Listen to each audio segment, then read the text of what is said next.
Hiya! Welcome back to the channel. So this video, as you might have guessed from the title, we're going back to replace something that we fitted in a previous video, and that is this. And the reason for it is because as good and awesome as this is, and you know, well fitted and everything, the quality of it isn't actually that good.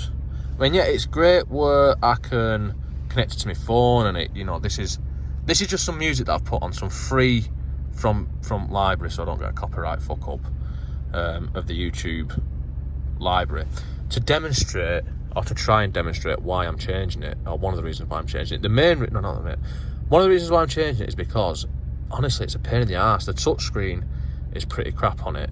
It's like dead slow to react and stuff like that.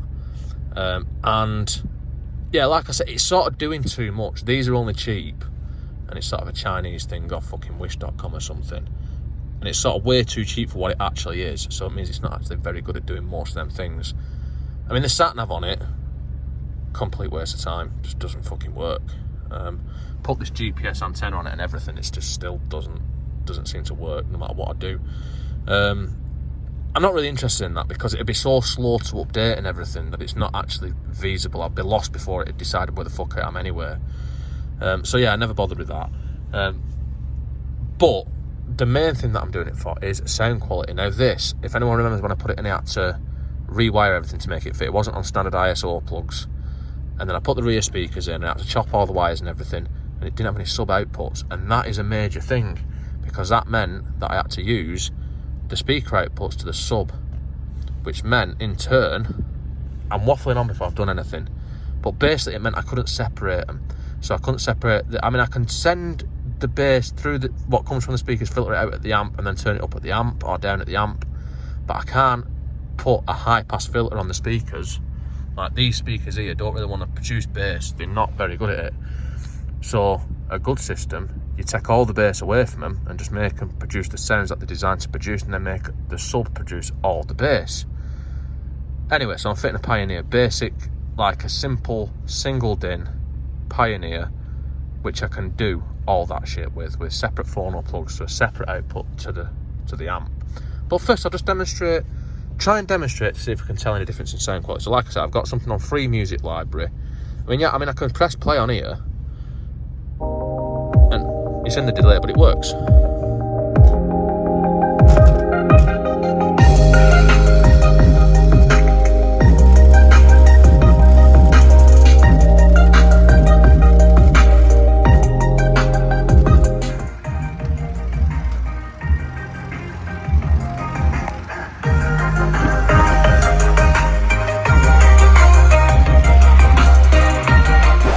So as you can see, it does work, and it is a significant upgrade on the original stereo. I'm not denying any of that.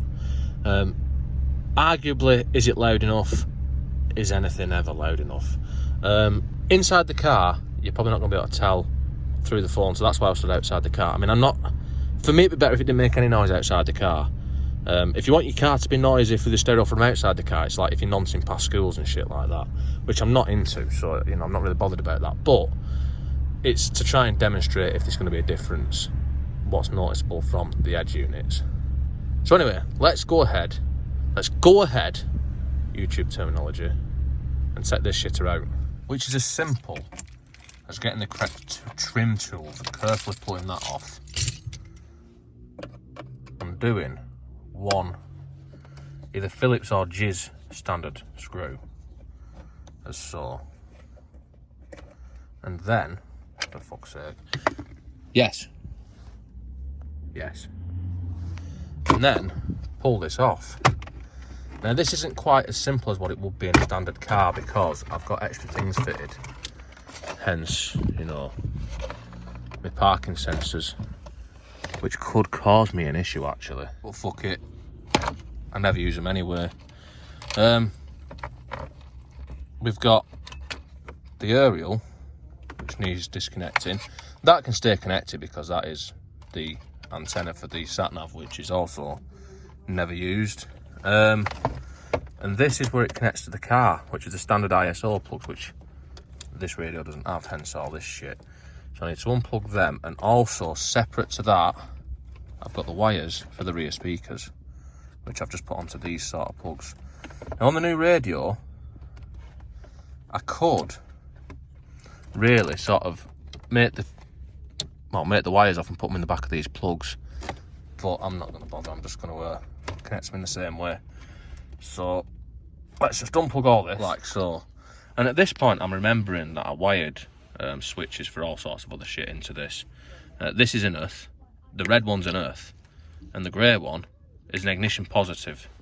So I need to remember that for when I put it back in, because I'm going to have to wire the new one and join it in the same way as I've done with... I can't remember what the fuck that's for. Oh yeah, that is for the lights. That's a feed from the headlights to say that when the headlights are on. So I need to unplug that as well. Not forgetting to unplug all these shitters, which just unplug, push that in and they just pull out. So now that is free from the vehicle. And now I've neatly reconnected. Yes. Now I've neatly reconnected all these with the lovable, you know, Scotch locks that I use so much.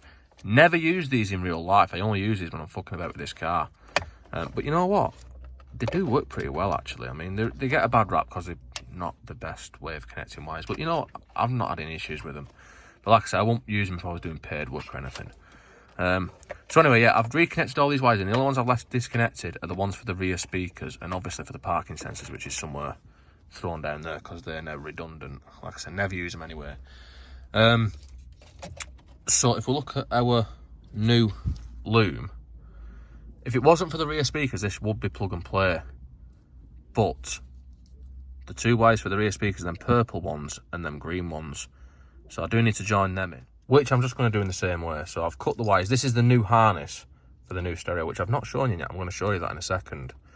Yeah, I'm just going to plug it in, and then I've used the same connectors so I can sort the phase out, which I'll explain in a minute, in a bit. Also what I've done is I've swapped the red and yellows over, because on these cars, the memory function and the permanent feed, permanent positive, always seems to need swapping over. So I've preempted that and I've swapped it over, and it'll probably need swapping back, but it shouldn't do. So now let's have a look at the new stereo. Yes. So that brings us to this, and if you look, it's a nice small unit, but it's actually significantly heavier than the one that I've taken out, because it's probably got an actual amp inside it. And if you look at this now, it's got subwoofer outputs and all that kind of stuff, and it's Pioneer, so it's just better. I mean, this is very similar to the one I've got in my BMW, actually, I think. Now I need to fit this to the original fascia, which is here. But then it gets interesting, because that isn't my original fascia, and this was actually very kindly sent by the big sponsor, Mr. Kiss, who sent us stuff before. Sent us the spoiler, he sent us some scoops, he sent us a few things actually, and I had my old one of these. Now I fitted the stereo in there, that silly big thing, probably 2 years ago, and I seen my one of these. I knew where it was up until about 2 weeks ago, and I got this new stereo sent in, and I thought, yes, I'll fit it. Went to go and look for this, fuck knows where it's gone, still not found it. So this was also sent by Mr. Kiss. This is his old, from when he's put a decent doubled in stereo in his, not like what I had. So now I need to fit, let's say a massive thank you, by the way, to Matthew, who's a really nice bloke. But I need to fit that into there, which involves first removing the original one. And if we look at it, there is like a tab there, which if we push, that pretty much just comes out. I'm not sure if there's meant to be a tab on that side. I can't remember it having that or not. But it was held insecure, and then that side, and I think it's just one side. And then the new one, when we put it in, we have that shape hole and that shape stereo. So we have one of these, which just fits into there. Now I got that off eBay. I've actually had that kicking around since I fitted the original stereo, because I always intended on fucking it off and getting a decent quality single DIN one. You know, one for sound quality over being a screen, you know. So now that's in there, then we fit this into it. And the way we do that is with the radio cage. So that pushes through nice and gently. Something like that. Now it does seem a bit of a tight fit, but I'll just see what happens when I force it all together. So I need to push that all the way through until it gets all the way in. Right, and then once it's all the way in, you've got these little tabs, which you just bend so that they're actually pulling the cage in. And if you notice like a tapered, like a chamfered fit, that's because this is like a one size fits all. So you bend it at the point where it needs to be bent to stop it from pulling out. So you do that to a few of them. Something along the lines of, you know, this level of craftsmanship to be proud of. And then the radio should just push into it. Yes. And then when this is locked in, then it shouldn't really fall out. So I ain't got any, but radio keys, if you see where you slide them in at that edge, what they effectively do is they slide into that gap there and they prise this open. That's the way that they work. Anyway, let's get on with the shit. You can clearly see I've plugged these back in and I've put the loom into the back of the radio, so now I just need to plug it into these plugs here. We've got that one, and then we've got this one too. As you can see, effortlessly slots into place. Not forgetting the aerial. So let's see if it works.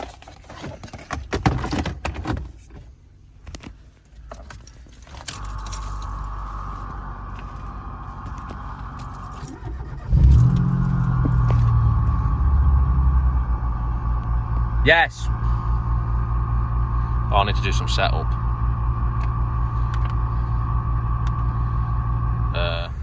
Right, so yeah, it actually does work. And I've also plugged in the rear speakers. And the way I did that was, I'll just explain this to anyone who's interested.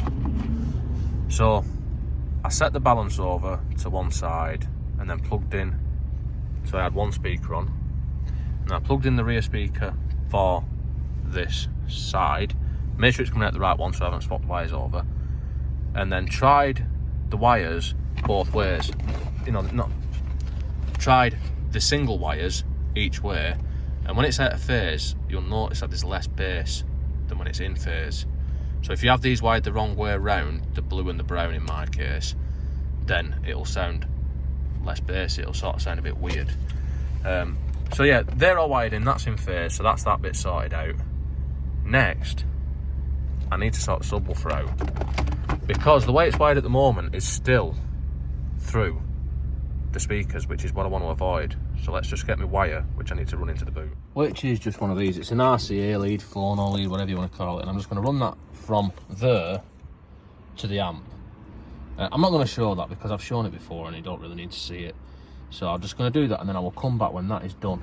Which it is done, and to a full like OEM level of standard, you know, the wires are completely just as they would out the factory. So now we can disconnect the speaker wires from the eye level input, which I've just put some of them onto there to stop them from shorting out or earthing out against anything, because I can't unplug that, because if anyone remembers in the sub video I soldered them on. And then I can plug this in at this end, sorry, plug this into here, into the designated subwoofer input socket. Nice and perfectly professionally done with that stuck in between it. Better. And then do the same at this end. I mean, we've got a specialist, it's actually a sub output, as you can see, rear slash sub output, which that just effortlessly plugs into there. I say effortlessly, but it's not going in because I can't seem to push it properly. Right, there we go. Right, so that's in. So that should all be wired, so it should now just be a case, don't forget to put these on by the way, it should now just be a case of putting all this back in, and anything adjust-wise should be able to be done through the settings. So this, right, it hooks in there at the bottom, hold on, it hooks in there and then pushes into place, nice and lovingly, and then retrieve the screw that we left in a safe place and refit it in this location to hold it all together in a nice kind of fashion like that. Now we put this shitter back on. Now this is always a pain in the arse actually, because there we go, the fixings on the back of that for mine are sort of broken, so if I push it too hard, it pushes inside. Not forgetting the sort of pièce de résistance, the surround, which should just push, yes. And look at that, it's stunning. It's not even going to catch on the, I mean, the other one nearly caught on this on main beam because it was sort of bulging out the front and pretty fucking dumb. But it was also a lot better than the original one. But that is just so much neater. And when I want to turn it down, I just do this and don't have to press a button on the screen, which then takes 5 minutes to react, which was always a wind up. So anyway, let's get into some settings and see how it sounds. The main one, or a very important one, being this. So what I'm going to do is I'm going to play some music through it without the sub on. I'm going to play the same music as I played through the other stereo without the sub on it. And then I'm going to have it turned pretty loud, and then I'm going to do it so you'll be hopefully hear the difference between the distortion and not the distortion, what it filters out by taking the bass away from these speakers. So let's just do that.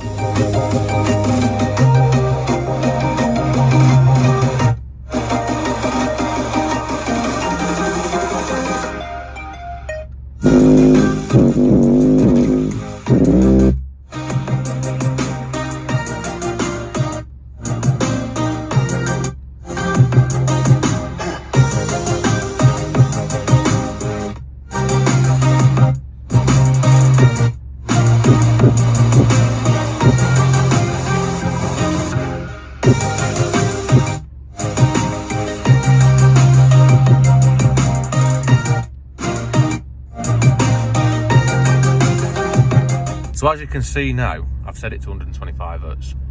I mean, I'm going to have to do a lot of messing with this, which I'm not going to show on here, but normally I set it to about 80 to 100, but these little speakers are struggling at that sort of range. So I've set it to 125, which means that if my sub is only working to 100 Hz, I will have a bit which is missing, so I have to have another sub to compensate for that if I was doing this properly, which is what I've done in the past.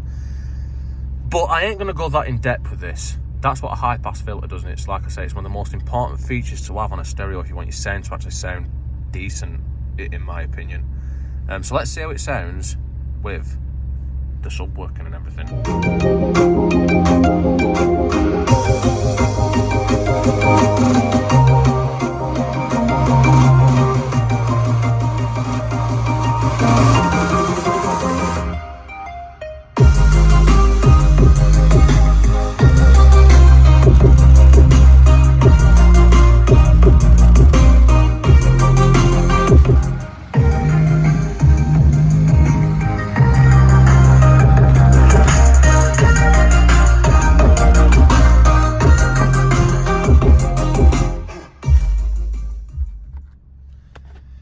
And that's pretty much it. I mean, that's as far as I'm probably going to go with this now at the moment. I don't know if you can pick it up on or through the phone, but not only is it louder, it's also clearer. It just sounds better in every way, and that is the benefits of having a decent amp power in your speakers. And because the speakers, this amp, Pioneer amp, will be much better than the amp in the other Edge unit, which I don't think there's any arguments against that. And the other Edge unit, you know, even if it's trying to go as loud, when an amp is being overdriven, it starts distorting the same way that speakers being overdriven starts to distort, and they start producing, it's called clipping. I'm not going too much into it anyway. Basically, a better quality amp will sound better. The sound going to the speakers is filtered out from the bass is filtered out from going to the speakers, which I couldn't do before. I mean, that other stereo did, I think, have high pass filters on it, but I couldn't use them because it didn't have phono plugs on it. So to be honest, the sound quality is just much better anyway. And outside the car, it also sounds, well, louder. Like I say, as I said before, I'm not really asked about that, but that's just trying to demonstrate that it is, you know, it is better. Anyway, so I think that covers us for today. I think that's pretty much it for this video. I'm going to fuck about with settings a bit more, probably get it sounding a bit better than what it does, but it sounds, you know, damn sight better than it did. But yeah, no, I think that's pretty much it. So a very big thank you to Matthew, Mr. Kiss, who sent me this stereo and also sent me this surround when I found mine had been binned. I don't know what happened to it. I think it must have been binned. It were at work for years. Must have been thrown in fucking bin. But yeah, no, that's it for this one. Don't forget to like, comment, subscribe, all the usual kind of shit. And I'll see you next time.